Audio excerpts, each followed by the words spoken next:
In today's video, repeatable processes to keep your coaching program thriving, featuring Samantha Olson-Wyman and Stephanie Cifuentes. Hello, coaches! Welcome back to another episode of Coach Better Quick Tips. My name is Kim Capino, and I've worked with hundreds of teachers, coaches, and leaders in schools around the world to help them create thriving and sustainable instructional coaching programs. And I'm on a mission to help you coach better. Wherever you are in your coaching journey, we can support you. Come learn with us in one of our courses for coaches or private mentoring packages designed specifically for instructional coaches. Join our global Coach Better community, ask any questions you'd like to hear us answer, and find all of our resources for instructional coaches on our website at coachbetter.tv. You can also find us on social media at Eduro Learning or at our Coach Better Facebook group, and subscribe to our channel here on YouTube to catch all of our latest videos. If you're not sure where to start, take our free quiz to get a tailored list of free resources delivered straight to you and designed specifically for your level of coaching experience. Find it at coachbetter.tv/quiz. In today's episode, we are talking about the repeatable processes that coaches can repurpose year after year to keep their coaching program thriving. This is a highlight from one of our favorite episodes from a previous season. If you're a longtime Coach Better listener or YouTube subscriber, you know how valuable it is when we get to hear from current school leaders who have formerly been instructional coaches. This conversation is from one of those very special episodes with Samantha Olson-Wyman and Stephanie Cifuentes, both former instructional coaches and currently senior leaders. This episode shares insight into the work that the instructional coaches at the American School in Guatemala do every year to continue to grow the success of their coaching program. It can be easy to think that once you've launched your coaching program, that's all it takes for your coaching program to be successful. You launch it and you start coaching, right? But the reality is that it takes continued communication, reflection, and refinement over time to build a program that is both successful and sustainable in your school setting. This episode has 6 specific structures that coaches at CAG repeat year after year, and I'm sure there's at least one you can take away and apply in your school setting this year. If your goal is to be more intentional and strategic in your coaching practice and program in this academic year, this episode is for you. Stay tuned until the end to see how you can put all of this into practice in the Coach Certificate and Mentorship Program with the support of a global cohort and a mentor for the entire academic year. All right, let's jump into the episode. And I'm going to start with a simple question. Can you tell us a little bit about the repeatable processes that you kind of focus on every year that maybe are established in elementary, but you're looking to bring to secondary? Because I think that's a little bit what you were both kind of talking about. I think the launch is a really important place to start. And something that we've seen as we've had coaching for multiple years is that we can't launch in the same way every year because that becomes dull and repetitive for our faculty who have been there for multiple years. So our coaching team is always looking for creative ways to kick off the year and build excitement around coaching. We've done a variety of things from more kind of formal presentations, walking through the steps of a coaching cycle. We try to always include different testimonials from teachers who have engaged in coaching cycles. We've done some panel ideas for launching. We've even done some mini super intense personal reflection type engagement activities during the coaching launch to try to model what that experience is like. So that's a repetitive process, but it's important that it isn't exactly the same from year to year.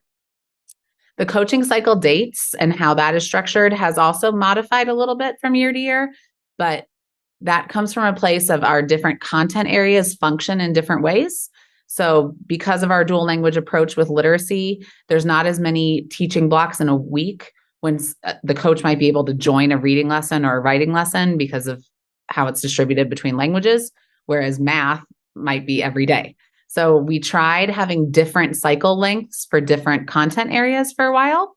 And there were some pros and cons to that, but we definitely felt as coaches that it was hard because we weren't aligned. So it was hard for teachers to start a new cycle because maybe they were still in an old cycle and people were starting and stopping at different times. So we moved away from that, and we do try to have some more common start and stop dates throughout the year. And then in August and January, we function a little differently. In August, there's a lot of focus around new teachers, new faculty who have joined us. In January, we've done a lot of work over the last few years with offering different kind of mini coaching cycle options or different opportunities to connect with a coach, not in such a formal way. And Sam might be able to talk about that a little bit more. Yeah. So August and January, well, it's more January that coaches have done some creative things such as creating choice boards or different ways in which to mini cycles, which often will turn into full-blown cycles once they resume again in February, which has been exciting. Just someone to partner and plan with, someone who might come and observe you teaching because you're really excited to have someone watch you and look for something that you're trying to grow in. But that's all it's about. It's not about all the other things that might integrate into a coaching cycle where that also exists. I think when we think about 6th through 12th grade and the things we would want to carry forward, if we're able to grow it like we want to, definitely a solid launch and embracing the section, because we're looking at growing it with a coach specific to our middle school and a coach or coaches specific to our high school. And paying attention to what are the goals of that section, which is something that our coaches have done really well with the guidance of our lower school administration, which Stephanie is part of. And then I'm part of our curriculum teaching and learning team, which looks at the whole school and then helps support in. So they need a lot of support in the best way to integrate.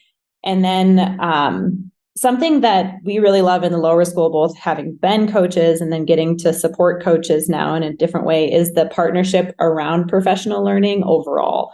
And so in our lower school, our coaches help create the PD vision to an extent for the section. They don't have to carry the same load as like the lower school administration or our curriculum teaching and learning department, but they are there informing it and telling and sharing their feedback around the direction in which we should move, and then also how we should get there. So thinking we should do this, maybe in virtual, it was asynchronous or synchronous, or maybe we're back on campus and we can do something together. And now it's more, should this be a series? Should it be a couple professional development times? Or should this be pushing into our team meetings and things like that? And I know that our 6th through 12th grade, our middle school administrators and our high school administrators will want to capitalize on that, just to have a partner in professional learning in the way that they just don't have, because they don't have coaches right now. And the coach that they do have, who is fantastic and wonderful, is explicitly focused in math and straddling 2 sections. And so they're looking forward to having someone to help cater. We could talk for a long time about how our school does professional development, which integrally ties into that, but I won't go down that path right now. But I know those are some things that they want to carry forward. Something else that I was thinking of as Sam was talking was that's an important part of our process each year is collecting data on coaching cycles and trying to use that to see how effective our coaches were during the year. So at the end of each school year, our coaches share a survey with faculty. They also collect data throughout the year of who's participating in coaching cycles, but they try to do an end of the year survey that really gets at reflective questions about what were big takeaways from a coaching cycle, what are different approaches that the faculty might like to see, things like that. So that's an important piece that helps plan and adjust for the next year too. Which I was thinking of that as you were talking, Stephanie. 6-12 might look like, teachers in 6th and 7th grade are really taking advantage of coaching, but not in 8th grade. What's going on? Teachers in the math department and the science department seem to be really taking advantage of coaching, but why not in English language arts and lenguaje or sociales? And so those are questions that I imagine right now our current 6-12 coach will look like, have I served and supported teachers in middle school math, and have I served and supported in high school math? And that's one measure, but it'll look different. In the lower school, it's grades and then faculty type, and then sometimes our specialists. And so we were really proud when Stephanie and I were coaches, we had kind of rolled out that we would support our specialists, or we call them applied arts teachers. And then some actually seeing them take advantage of it, because they're often like PE doesn't get a whole lot of PE or PD, physical education doesn't get a whole lot of professional learning catered just to them. Or so it was exciting that it was able to work. And then our current coaches in lower school have only grown that and done so much better than when Stephanie and I were on the team to just make it even more awesome.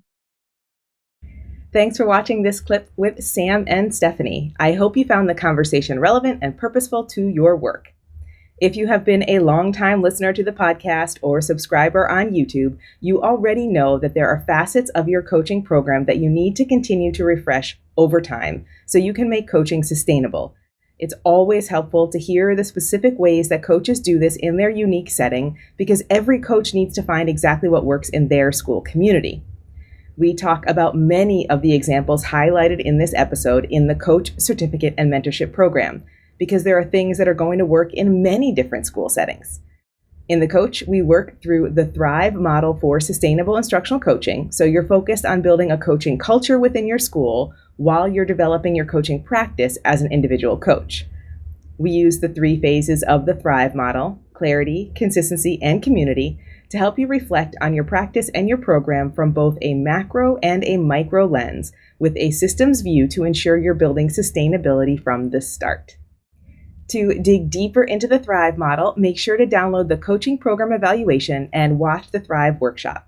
You'll get a deeper understanding of the model and be able to evaluate your coaching program and practice to see where you or your program has opportunities for growth. Find all of our free resources at edurolearning.com/thrive. And if you discover that you need support as you go through the process, please join us for the next global cohort of the Coach Certificate and Mentorship Program. Not only will you learn everything you need to be successful as a K-12 instructional coach with an entire academic year of curated coaching content, but you'll also get the support of a mentor to adapt your learning to exactly your needs and experience level for the entire program. This program is truly personalized because we know you're coming to the coach with your own experience and expertise and your own needs in your unique school setting. So wherever you are in your coaching journey, we can support you in taking the next step forward. Plus, inside our private community, you'll learn with a global cohort of coaches from schools around the world, so you can see how coaching really works in other schools and build your network of coaches. Our global cohorts open only once a year. Get all the details and join the waitlist for our next cohort at edurolearning.com/coach.